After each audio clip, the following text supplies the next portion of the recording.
긍휼히 여기는 자는 복이 있나니 그들이 긍휼히 여김을 받을 것이며. 아멘. 여러분, 예수님이 지금 산상수훈으로 하시는 말씀인데요.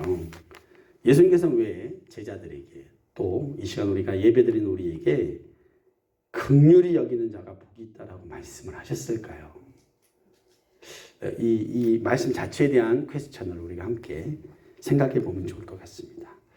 먼저는요, 우리로 복된 인생을 살기를 바라는 마음에서 예수님께서 이 말씀 우리에게 주셨다고 믿습니다. 또한 우리가 이 세상을 살아가면서 누군가로부터 긍휼히 여김을 받는 사람이 된다는 것이 정말 복된 것임을 예수님은 아셨고 또 그 은혜를 우리에게 주시기 위함임을 저는 믿습니다. 오늘 말씀은요, 한 구절로 아주 짧아요. 그러나 이 안에 담긴 영적인 의미들은 아주 깊다고 말씀드릴 수 있습니다. 먼저 이 본문에서 긍휼히 여기다 라고 했잖아요. 그럼 이 긍휼히 여기다라는 말의 의미가 무엇일까요? 언어적인 성경을 볼 필요가 좀 있습니다. 외우실 필요 없고 듣기만 하시면 됩니다. 헬라어로 엘레모네스라는 형용사인데요. 동사가 아니에요. 그러니까 긍휼히 여겨라가 아니고 여기다가 아니고 불쌍한 사람들을 향해 긍휼히 여기는 마음 상태를 의미하는 거예요. 그게 긍휼이라는 것입니다. 신약은 뭘로 썼냐면 헬라어로 쓰여졌어요. 헬라어로. 그런데 이 동일한 이 긍휼에 대한 단어들을 구약 히브리어로 좀 보면 더 느낌이 확실해요. 제가 설명해 드립니다. 그 히브리어에서는 긍휼이라는 단어를요, 사용되는 말이 라함이라고 합니다. 라함. 근데 이거를 명사형으로 하면은 레헴이 되는데요. 이 뜻이 뭐냐면 어머니의 자궁이래요. 긍휼이 뭐라고요? 어머니의 자궁. 즉 아기를 뱃속에 잉태하고 있는 어머니가 자기 태아에 대해서 느끼는 감정. 그게 뭐라는 거예요? 긍휼이라는 거예요. 우리 좀 그런 거 있죠? 우리 아버님, 어머님들도 그랬는데 막내는 그냥 짠하대요. 맞습니까? 그냥 봐도 짠하대요. 예. 뭐 그런 느낌이 있는 것 같이 우리 자녀를 바라볼 때 그런 어떤 느낌, 긍휼의 느낌인 것 같아요. 그런데 이 긍휼히 여김을 받는다는 것은 누구에게 여김을 받는다는 거예요, 지금. 자, 긍휼히 여기는 자는 복이 있는데 그들이 긍휼히 여김을 받는다 그랬어요. 그죠? 그럼 그 긍휼히 여겨주는 대상이 누굴까요? 하나님. 그렇죠. 누가? 하나님이 나를 긍휼히 여겨주신다라는 뜻이죠. 이게 이 긍휼히 여길 때 사람들이 나를 긍휼히 여겨주지 않아요, 보통. 그렇죠? 사람들은 사람을 이용해 먹으려고 하고, 그렇죠? 약한 사람은 짓밟고 나보다 강한 사람한테는 조아리는 게 세상 아닙니까? 그런데 뭐냐면 이 원리는 하나님으로부터 내가 긍휼함을 입게 된다라는 뜻이라는 것입니다. 그럼 이 모든 내용을 한번 종합해 보면 이렇게 해석할 수 있는 거예요. 잘 들어보세요.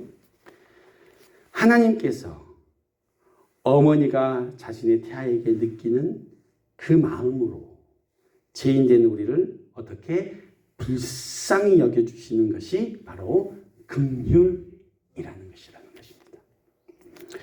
만약 이 본문이요, 긍휼히 여기는 자만이 하나님으로부터 긍휼 여김을 받게 된다라는 조건적인 말씀이라면, 자, 조건적인 말씀, 네가 누군가를 긍휼히 여겨야 내가 너를 긍휼히 여겨줄게 라는 조건의 말씀이라면 한번 생각해 보십시오. 하나님이 이것을 조건적으로 우리에게 제시를 했다면 우리 중에 그 누가 몇 명이나 하나님 앞에 긍휼함을 받을 수 있겠습니까? 여러분, 하나님의 조건에 충족하실 수 있을 것 같으십니까? 네? 저는요, 태어나서부터 너무나 긍휼이 많아가지고 저는 긍휼의 프로입니다. 긍휼의 전문가입니다. 이게 아니라면, 그죠? 하나님의 긍휼의 여김의 수준에 우리가 맞출 수 있는 사람이 하나라도 있을까요? 없다는 거예요. 지금 이 예수님이 하시는 말씀의 긍휼의 단어는 그냥 우리가 대충 저 사람 불쌍하구나, 좀 도와줬으면 좋겠다, 아, 밥을 못 먹었으니까 내가 조금 밥이라도 좀 줄까 하는 수준의 긍휼이 아니에요. 아까 어떤 마음이라겠어요? 어머니가 자궁에 자기 자녀를 품는, 그죠? 네, 그 정도의 마음이라는 거예요. 여러분, 이 긍휼의 수준은 뭐냐면 살인자들, 하나님의 계명을 버리고 떠난 자들, 이미 사망 선고를 받은 자들을 용서하신 긍휼의 사랑을 의미해요. 하나님의 말씀을 그냥 도덕책 수준으로 보면 안 돼요. 이게 뭐냐면 그런 의미에서 우리 중 그 누구 하나도 이 긍휼의 여김의 조건을 완성한 사람이 없다는 것입니다. 여러분, 우리는 다 양 같아서 제 갈 길로 갔어요. 하나님을 인정하지도 않고 살았고, 하나님을 믿고 살지도 않고, 하나님 앞에 온전한 믿음을 가지고 살지도 않아요. 우리는 하나님을 버린 자들이었어요. 사실 이 마태복음 8복에 나오는 이 8가지 복의 조건, 이거는요 우리가 맞출 수 있는 게 아무것도 없어요. 사실은 우리 중에 누가 성화되어서 예수님 수준으로 변해가지고 뭐 이렇게 할 수 있는 사람들이 있습니까? 내가 진짜 의에 줄이고 막 목마른 사람이야, 나는 어딜 가나 막 화평을 이루는 사람이야, 이거 우리가 불가능한 거예요. 결국은 이 8복은 뭐냐면 누구를 말씀하시는 거냐면 예수님의 모습을 의미하는 거예요. 완벽한 예수님, 우리가 본받아야 될 예수님의 모습이 바로 이 8복의 본이 되는 모습이 바로 예수님이시다라는 거예요. 그러니까 누군가는 그래요. 그러면 우리가 성화되어서 예수님 모습처럼 닮아갈 수 있을까? 절대 못합니다. 절대 못해요. 우리는 그 수준으로 따라갈 수 없어요. 조금 나아질 수는 있겠죠. 그냥 우리 스스로는 완전히 불가능합니다. 그러니까 예수님이 우리에게 믿음이라는 통로를 통해서 구원해 주신 거예요. 여러분, 그래서 우리가 성도의 견인, 그 성화의 과정을 갈 때도 내가 자라나고 성숙하고 예수님을 닮아가는 그 과정도 내가 할 수 있다고 착각하시면 안 돼요. 내가 착각하면 안 돼요. 작심? 네, 3일. 작심 하루도 있어요. 안 돼요, 안 돼. 내 힘으로 뭔가 해보려고 했다? 안 돼. 절대 안 됩니다. 우리 공로로 8복의 조건을 이루어줄 수 없다는 의미예요. 그래서 모든 것이 은혜라는 거예요. 내가 누군가의 긍휼한 마음을 품을 수 있고 예수님을 조금 닮은 모습이 된다는 자체도 그냥 다 은혜라는 거예요. 사실 우리들은 누군가를 긍휼히 여김으로 돕고 사랑하고 헌신하고 봉사해도, 우리가 그렇게 막 봉사하고 헌신해도 누군가 나를 알아주지 않잖아요. 내가 헌신하고 봉사한 걸 알아주지 않잖아요. 그러면 바로 동력이 딱 떨어져요. 인정하십니까? 바로 동력이 딱 떨어져요. 뭔가 내가 이름이 높아져야 되고 내가 했다는 것이 드러나야 되는데 그게 안 되면 하기 싫어버려. 동력이 뚝 떨어져. 그냥 그냥 뭐 안 할란다 이렇게 되는 거예요. 그게 우리들의 수준이라는 거예요. 무슨 긍휼이 여길 수 있어요. 우리 다 죄인이라는 거예요. 우리는 어떻게든 우리 비석에 우리 이름 석자 새기기를 원하고, 주보에 이름 올리기를 원하고, 한번 광고해 주기를 원하고, 그래야 내가 헛수고하지 않았다, 헛돈 쓰지 않았다라고 생각하는 게 우리들의 수준이라는 거예요. 제 얼굴에 침 뱉기가 있지만 오해하지 않고 들어보시면 좋을 것 같아요. 제가 제 3자의 관점에서 우리 목회자들, 우리 사역자들을 좀 보니까 정말 재미있는 부분들이 많았습니다. 우리 이제 최광 장로님은 이제 신문사 관련돼서 일을 하셨기 때문에 더 잘하실 텐데, 기독신문이나 다른 여타 목회자 관련된 뉴스가 이렇게 딱 나오잖아요. 그래서 무슨 행사를 한다, 뭐 집회를 한다 그러면요, 어떤 현상이 하나씩 있더라고요. 난 그게 공통적이더라고요. 뭘 보냐면 무슨 행사를 하나를 하더라도요, 직함이 어떻게 그렇게 많은지. 어떤 행사를 한다고 해놓고 막 이렇게 해요.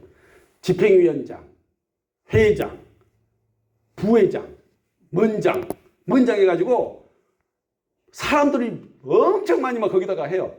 그래서 회장이 여러 명, 부회장은 수십 명, 그럼 또 무슨 위원장, 장 해가지고 막 들어보지도 못하는 장들을 막 만들어가지고 이름만 올리면 모르겠어. 자기들 얼굴까지 다 넣어 거기. 그러니까 신문 광고할 때 지면 하나를 다 짜줘야 돼. 왜냐면 얼굴 다 들어가야 되니까. 근데 내가 왜 그러나 생각해 봤더니, 그렇게 안 해주면 안 올까 봐. 후원 안 할까봐 그렇게 하는 거예요. 그게 우리들 수준이라는 거예요. 성도들이나 목회자들이나 다 똑같아요. 우리는 하나님 앞에 다 죄인이고 하나님의 원하는 수준, 그 국률의 수준에 맞출 수 없는 사람들이라는 거예요. 그렇기 때문에 로마서에서 바울이 이렇게 얘기한 거예요. 로마서 3장 10절에서 12절에 기록된 바 의인은 하나도 없으며 없나니 하나도 없으며 깨닫는 자도 없고 하나님을 찾는 자도 없고 다 치우쳐 함께 무익되고 선을 행하는 자는 없나니 하나도 없도다. 근데 우리가 무슨 누구를 긍휼히 여길 수 있어요, 제대로? 하나님의 수준에 어떻게 맞출 수가 있어요? 결론은요, 우리가 하나님께 긍휼히 여김을 받을 이유가 우리에게 있지 않다는 거예요. 자, 조건은 뭡니까? 너 긍휼히 여기면, 먼저 긍휼히 여기는 자가 복이 있나니 그가 뭘 한다? 긍휼히 여김을 받을 거라고 했죠. 그죠? 근데 이상하죠? 우리 먼저 긍휼을 베풀지 않았는데, 그죠? 근데 하나님으로부터 우리가 긍휼함을 받았어요, 안 받았어요? 받았죠? 누구 때문인 것 같습니까? 그렇죠. 먼저 긍휼을 보여주신 분이 계셨어요. 그게 누구십니까? 예수 그리스도. 우리의 죄를 위해서 죽으시기도 했고 우리 하나님으로부터 긍휼함을 받게 하기 위해서 그가 먼저 우리에게 긍휼하심을 보여주시고 나타내 주신 거예요. 우리가 자격이 하나도 안 되는데도 불구하고. 그렇기 때문에 우리가 하나님으로부터 뭘 받았다는 거예요? 긍휼하심의 은혜를 입었다는 것입니다. 여러분, 이 조건을 예수님이 맞추셨기 때문에 우리가 하나님으로부터 긍휼함을 입었다는 거예요. 원래는 우리는 죄로 인해서 다 징벌받아야 됐고 멸망되었을 인생들이에요. 그런데 예수님을 향한 우리를 향한 십자가 사랑과 용서의 근원, 그거로서 우리가 은혜를 입었는데 그것이 뭐였냐면 바로 긍휼함이었다는 거예요. 긍휼함. 그 사랑과 은혜의 그 본질적인 마음이 뭐였다는 거예요? 죄인들을 긍휼히 여겨주신 하나님의 마음. 어머니의 마음으로, 아버지의 마음으로, 집 나간 자식을 그리워하는 아버지의 마음으로, 어머니의 마음으로 우리를 긍휼히 여겨주셨으니까 하나님이 이 땅 가운데 오시고 우리를 위해서 십자가에 죽으시고 피 흘리신 거 아니겠습니까? 여러분,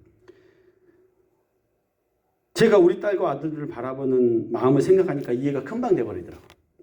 뭐가 있냐면 부모들이 자녀들을 키우면서 여러분 뭐냐면 이 긍휼이기 때문에 우리를 용서해 주신 거잖아요. 그죠? 우리가 잘나서 용서해 준 거 아니잖아요. 우리가 잘못하고 맨날 하나님의 뜻대로 안 살고 제갈 길로 갔는데 하나님의 긍휼한 사랑이 있으니까 어떻게 해요? 나를 용서해 주시고 구원해 주셨잖아요. 근데 제가 그 긍휼한 마음으로 우리 어떻게 용서해 줬지 생각해 보니까 이 부모 자식 관계를 생각해 보니까 금방 이해가 되더라고요. 뭐냐면 여러분 부모들이 자식을 키우면서 자녀들을 몇 번이나 용서하는 것 같습니까? 수없이가 아니고 그냥 셀 수가 없죠. 바다를 먹물 삼고 하늘을 두루마리 삼아도 다 기록할 수 있습니까? 없습니까? 없죠. 없죠. 어릴 때는 너무 예뻐. 그죠? 말 못할 때. 너무 예쁜데 걷기 시작하고, 그죠? 머리가 커지기 시작하고, 특히 중학교 사춘기. 저는 우리 집에서도 여러 번 들었습니다. 이걸 죽여 말여. 그죠? 이걸 죽여 말여. 그죠? 근데도 어때요? 막 혼내놓고도 나중 되면 괜찮은지 안 괜찮은지 돌아보고. 내가 혹시 좀 심하지 않았나? 그죠? 혹시 때리기라도 한다면, 종아리를 때리기라도 한다면, 밤에 어떻게 해요? 약을 들고 가서, 자고 있는 아이 뒤에 발라줄게. 우리 부모님의 마음 아니겠습니까? 이거 사랑을 생각하면 우리가 금방 이해할 수가 있는 거예요. 여러분, 1년에 몇 번 오지도 않으면서 고향 내려왔다가도 막 금방 바쁘다고 막 가는, 떠나는 자식이라도 다 용서가 돼. 왜? 사랑하니까. 안 보면 또 그립고 보고 싶고. 그러지 않습니까? 여러분, 그렇게 부모들은 해바라기처럼 그립고 보고 싶은 게 우리의 부모들의 마음이고, 사람들은 다 저 사람은 죄인이고 죽여야 된다고 하더라도 누구는 죽이면 안 된다 그래요? 부모들은 그렇지 않다는 거죠. 하나님이 우리의 부모였기 때문에. 나를 그분의 자궁에 품으신 우리 아버지였기 때문에, 어머니였기 때문에 그 긍휼함으로 우리를 용서하시고 사랑하시고 품어주시고 예수님을 보내주신 줄 믿으시기 바랍니다. 여러분, 마태복음 18장 21절 22절에 이렇게 말해요. 네게 죄를 범한 사람을 몇 번이나 용서하리까라고 베드로가 물어봐요, 예수님께. 그러니까 예수님이 뭐라 그러냐면 70번씩 7번이라도 용서해줘라. 그 긍휼한 사랑으로 용서를 해줘라. 근데 부모 자식 간에는 이렇게 용서가 돼요. 490번이든 뭐 1000번이든 10,000번이든 우리가 용서가 되는데, 여러분 생각해 보십시오. 자녀가 아닌 다른 누군가를 용서하는 거 쉬웁니까? 안 쉽습니까? 어려워요. 용서하기 어려워요. 나에게 상처 주고 나에게 아픈 것들 하고 나를 버렸고 나를 모함했고, 그런 사람들을 우리가 용서하기가 너무너무 힘든 거죠. 그런 사람들을 우리가 어떻게 용서하고 사랑해 줄 수 있을까요? 그것은 우리 능력으로 불가능하다는 거예요. 오직 하나님의 능력으로만, 은혜로만, 성령의 능력으로만 가능하다는 거예요.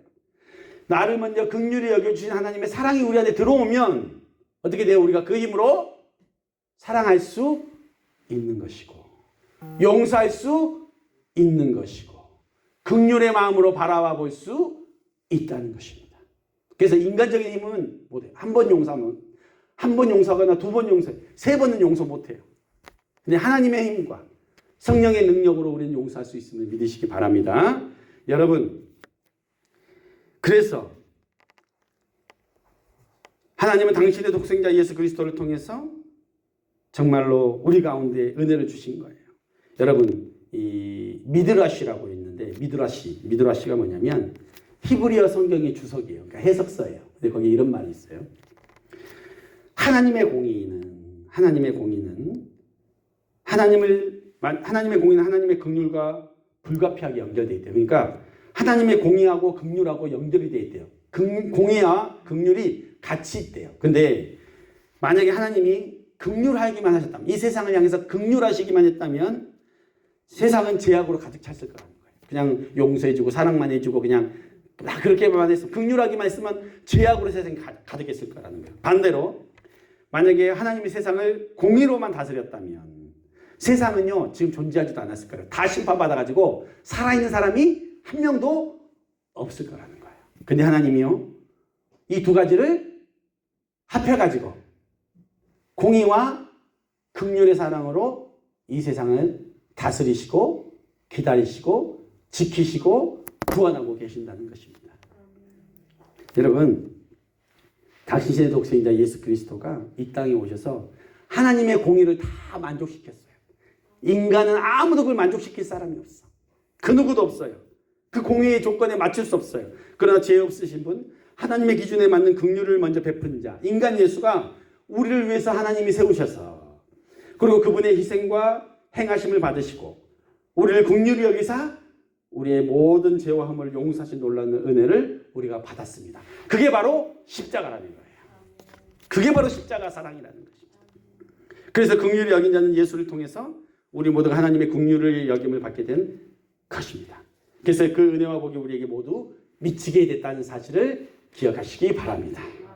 그 긍휼히 여기심으로 우리가 구원받았다는 은혜를 기억하시고, 나에게 상처 준 형제들을 용서할 수 있는 그 이유, 또 나를 버린 사람들을 용서할 수 있는 힘도 여기서 십자가에서 나온다는 것을 여러분 기억하시고, 용서 안 될 때마다 어디에 나오면 돼요?